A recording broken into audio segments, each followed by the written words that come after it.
नमस्ते।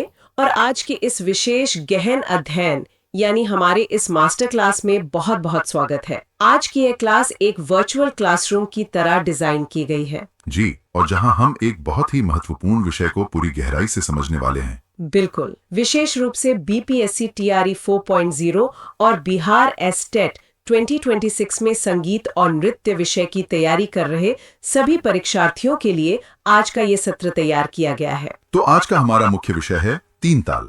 हम अपने प्रेजेंटेशन के माध्यम से बिल्कुल क्रमानुसार आगे बढ़ेंगे। हाँ, हर एक कॉन्सेप्ट का बारीकी से विश्लेषण किया जाएगा ताकि परीक्षा कक्ष में किसी को भी कोई शंका न रहे। और ये विषय इसलिए भी इतना महत्वपूर्ण है क्योंकि अगर पिछले वर्षों के प्रश्न पत्र उठाकर देखे जाएं, तो तीन ताल से जुड़े सवाल हर बार किसी न किसी रूप में पूछे ही जाते हैं। मतलब परीक्षा के दृष्टिकोण से ये सबसे महत्वपूर्ण ताल है। एकदम सही। इसे समझे बिना उत्तर भारतीय शास्त्रीय संगीत या कथक नृत्य की कल्पना भी नहीं की जा सकती। ये संगीत के हर विद्यार्थी के लिए एक मजबूत आधार यानी फाउंडेशन का काम करता है। अगर ये नींव मजबूत है तो आगे की पूरी लयकारी बहुत आसान हो जाती है। ठीक है, तो चलिए बिना समय बर्बाद किए सीधे अपने प्रेजेंटेशन की स्लाइड 1 से शुरू करते हैं। आइए देखते हैं। इस पहले हिस्से में एक बहुत ही सुंदर चित्र है जिसमें तबले का जोड़ा रखा हुआ है और पीछे एक सुनहरा चक्र है। ये चक्र संगीत की निरंतरता को दर्शाता है। और यहाँ बड़े अक्षरों में शीर्षक लिखा है, तीन ताल, संपूर्ण परिचय एवं विश्लेषण। इसी के साथ नीचे एक बहुत ही स्पष्ट दिशा निर्देश भी लिखा है कि यह परीक्षा के लिए सर्वाधिक महत्वपूर्ण ताल है। ये कोई साधारण वाक्य नहीं है। जो भी उम्मीदवार संगीत या नृत्य के शिक्षक बनने की तैयारी कर रहे हैं, उन्हें इस ताल की हर एक बारीकी, हर एक मात्रा और हर एक नियम का पता होना ही चाहिए। बिल्कुल, यह केवल एक ताल नहीं है, यह पूरी लयकारी का मूल व्याकरण है। तो अब हम अगले स्लाइड पर चलते हैं। जी, यहाँ विषय है परिचय, तीन ताल का अर्थ। सबसे पहले तो इसके नामकरण को समझते हैं। इसका नाम तीन ताल ही क्यों पड़ा? हमारे नोट्स के अनुसार इसमें 3 बार ताली बजती है। और वो तालियां किन मात्राओं पर बजती हैं? 1, 5 और 13वीं मात्रा पर। इसीलिए इसे तीन ताल कहा जाता है। साथ ही यहाँ स्क्रीन पर हाथों के चित्र दिए गए हैं जो ताली और खाली को दर्शा रहे हैं। हाँ, पहली, दूसरी और तीसरी ताली को स्पष्ट रूप से दिखाया गया है, जबकि एक जगह खुले हाथ का चित्र है जो खाली को दर्शाता है।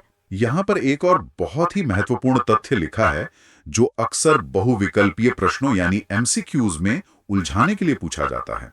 ध्यान से समझिए, इसे त्रिताल भी कहा जाता है। त्रिताल, 3 का मतलब भी 3 ही होता है। बिल्कुल। परीक्षा में अगर तीन ताल की जगह त्रिताल लिखा आ जाए तो परीक्षार्थियों को बिल्कुल भी कंफ्यूज नहीं होना है। ये दोनों एक ही हैं।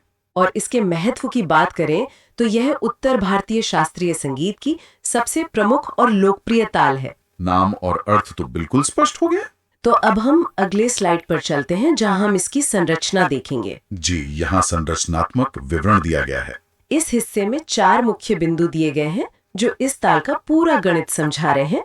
पहले बिंदु में लिखा है 16 मात्रा यानी मात्राज, जिसका मतलब है कि इस पूरे ताल चक्र में कुल 16 कदम या बीट्स हैं। दूसरे बिंदु में लिखा है 4 विभाग यानी डिविजन्स जो कि बिल्कुल समान हैं। मतलब 4-4-4-4 के क्रम में बांटे गए हैं। ये जो समान विभाजन है यही तीन ताल को इतना संतुलित बनाता है। अगर इसकी तुलना एक इमारत से की जाए तो ये 4 बिल्कुल समान पिलर्स पर खड़ी हैं। गणितीय रूप से ये एकदम परफेक्ट है। अब ताली और खाली के वितरण पर नजर डालते हैं। ताली 1, 5 और 13 पर है और खाली 9वीं मात्रा पर है। लेकिन यहाँ रुककर नीचे लिखे लाल रंग के वाक्य पर ध्यान केंद्रित करना बहुत जरूरी है। ये एग्जाम में बहुत पूछा जाता है।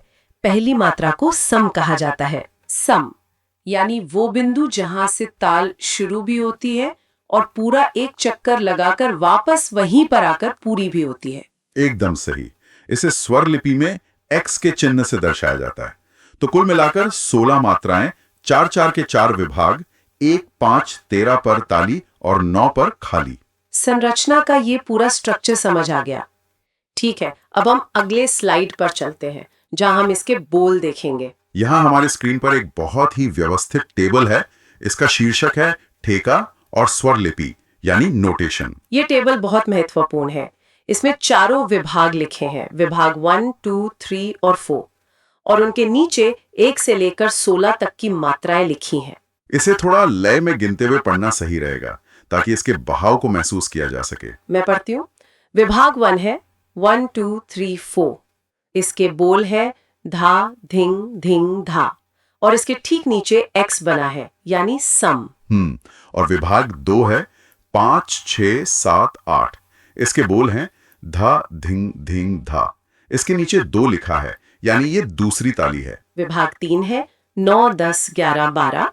इसके बोल थोड़े अलग हैं, धा तिंग तिंग ता। इसके नीचे 0 लिखा है जिसका मतलब है खाली। और अंत में विभाग 4 13 14 15 16। इसके बोल हैं ता धिन धिन धा। इसके नीचे 3 लिखा है यानी तीसरी ताली। इस तरह लय में पढ़ने से संरचना बिल्कुल साफ हो जाती है। यहाँ जो सबसे दिलचस्प बात है जो स्वर लिपि लिखने में काम आती है वो है इसका छिन्न क्रम X203। इस क्रम को याद रखना बहुत जरूरी है। परीक्षा में जब किसी भी ताल की स्वर लिपि लिखनी होती है तो यही चिन्ह सही अंक दिलाते हैं। यहाँ एक और बहुत गहरी बात छुपी है। खाली वाले विभाग यानी 9 से 12 मात्रा में धिन की जगह तिंग का प्रयोग हुआ है। धा तिंग तिंग ता। हाँ, ये तबले पर बजने वाला एक खुला और हल्का साउंड है। बिल्कुल। लेकिन ये हल्का साउंड क्यों रखा गया है? इसके पीछे क्या कारण हो सकता है? इसे एक म्यूजिकल जीपीएस की तरह समझा जा सकता है। जब कोई गायक या वादक अपनी प्रस्तुति में मग्न होता है और अचानक उसे ये हल्का खुला हुआ तिंग तिंग ता सुनाई देता है तो उसे तुरंत पता चल जाता है कि वो 16 मात्राओं के चक्र के बिल्कुल बीचों बीच पहुंच चुका है। सही कहा। ये खाली का साउंड उसे संकेत देता है कि अब अगली ताली पर वापस सम की तरफ लौटना है। ये संगीतकारों के लिए दिशा सूचक का काम करता है। ये म्यूजिकल जीपीएस वाला कॉन्सेप्ट बहुत ही तार्किक है। ध्वनि का ये अंतर ही इस ताल की खूबसूरती है। तो बोल क्या हुआ? धा दिन दिन दा दिन दिन दा तिन तिन ता दिन दिन ता। इस ठेके को हाथों पर कैसे दिखाना है, आइए अब हम अगली स्लाइड पर चलते हैं। यहाँ हस्तक्रिया यानी हैंड टेक्निक को समझाया गया है। ये प्रैक्टिकल अभ्यास के लिए सबसे जरूरी हिस्सा है। यहाँ 4 अलग अलग चित्र बने हैं जो 4 विभागों को दर्शा रहे हैं। पहले चित्र में 2 हाथ ताली बजा रहे हैं। ये मात्रा 1 से 4 के लिए है जहाँ पहली ताली यानी सम आता है। दूसरे चित्र में फिर से ताली है जो मात्रा 5 से 8 के लिए है, ये दूसरी ताली है। तीसरे चित्र में जहाँ मात्रा 9 से 12 लिखा है वहाँ हाथ हवा में लहराते हुए दिखाया गया है। ये खाली को दर्शाने का पारंपरिक तरीका है। और फिर चौथे चित्र में मात्रा 13 से 16 के लिए वापस ताली का चित्र है जो तीसरी ताली है। नीचे स्पष्ट रूप से निर्देश लिखा है कि दाएं हाथ से बाएं हाथ पर ताली दें और खाली के लिए हाथ हवा में लहराएं।